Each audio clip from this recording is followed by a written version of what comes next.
what if we operate this patient? If you see this patient has a small pupil, there is a pterygium, there is a chronic conjunctival redness as you can see, and there is mebominitis, which is very, very clear when you can see the enlarged section.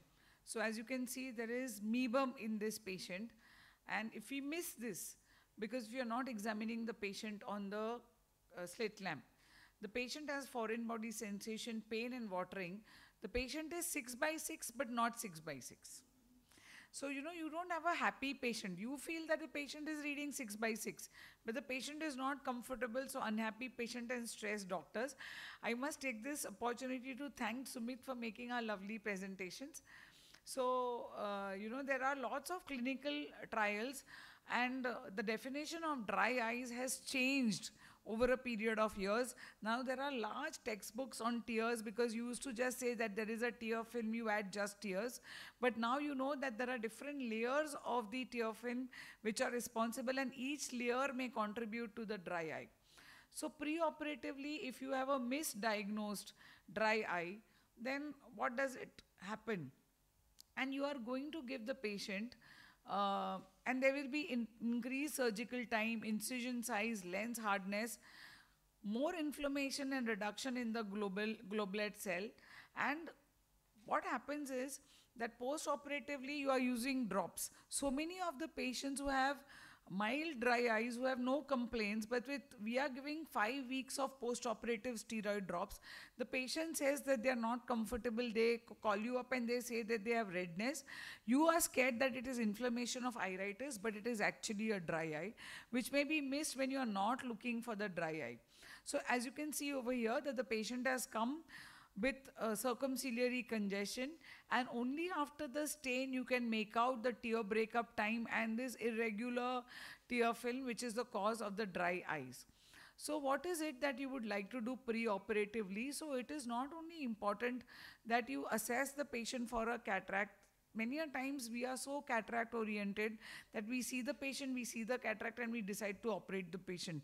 But a corneal surgeon would be more careful, and I think we have to pay attention to the cornea, because like Lahane sir taught me, that you treat the cornea like God, because it is irreplaceable.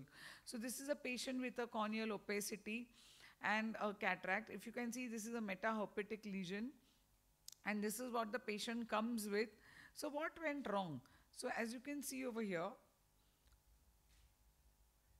this is a patient and this is what happened. So what went wrong was that the no non-steroidal anti-inflammatory drugs. I know a friend of mine who is no more from Mumbai, who had a corneal melt with a particular drop post-operative to cataract surgery, and his surgery was very good, and the patient lost vision, and both the surgeon and the patient were upset. So in a patient of dry eyes, you have to be very, very careful. Wait for this condition to be better. Treat it maybe for a longer duration if the cataract is immature. Examine the corneal sensations, which we normally would not do. So it's extremely important. As you can see, this is a mimosa plant, and this is the ocular surface. It's extremely delicate. Systemic disease, preoperative factors, postoperative surgical factors all affect the ocular surface. And we are not talking only of the tear film, we talk of the ocular surface as a whole. So the patient may have pre-existing systemic disease.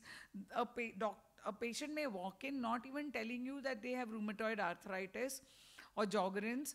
The incision, the size of the incision, additional surgery, time of surgery, irrigation, and the pre-operative factors, like I already said, are all very, very important. So many factors have to be taken into consideration when you are doing it. So array of drops, self-medication.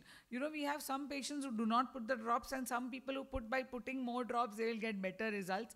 So the disease which was pre-existing and which was missed may get aggravated. Of course, the systemic factors, the ACs, the humidity, the dryness, ocular allergy to the preservatives, contact lens, so many factors affect the ocular surface. So it's very, very important. So you have to be very careful. You have so many artificial tears. A vernal keratoconjunctivitis, you are seeing nowadays patients with posterior subcapsular cataract, and all these factors are antennae that the patient had a vernal keratoconjunctivitis. So you have to be very careful that you perform only in a non-inflamed eye.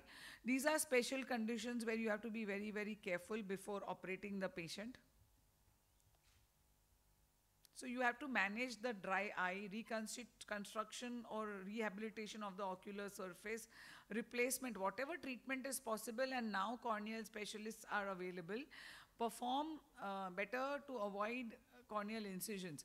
So the conclusion is that one must keep in mind the presence of a dry eye, a mild dry eye, or something that is overt, which may get aggravated post-operatively because of the surgery, because of the drugs, and then we may land into trouble. So while doing slit lamp examination is to examine the eye properly for the ocular surface disease, and then only proceed for any surgery, especially SICS or phaco, for good results, because otherwise there will be a unhappy patient who may even lose the eye. Thank you so much. Thank you so much, sir. Thank you, sir, for being my teacher and teaching us. And thank you, friends. There's one last talk. There is no other session, and we got the session slightly late. It's very important to listen to, sir, that how is it possible that we can give our patients 6 by 6 vision. Thank you so much.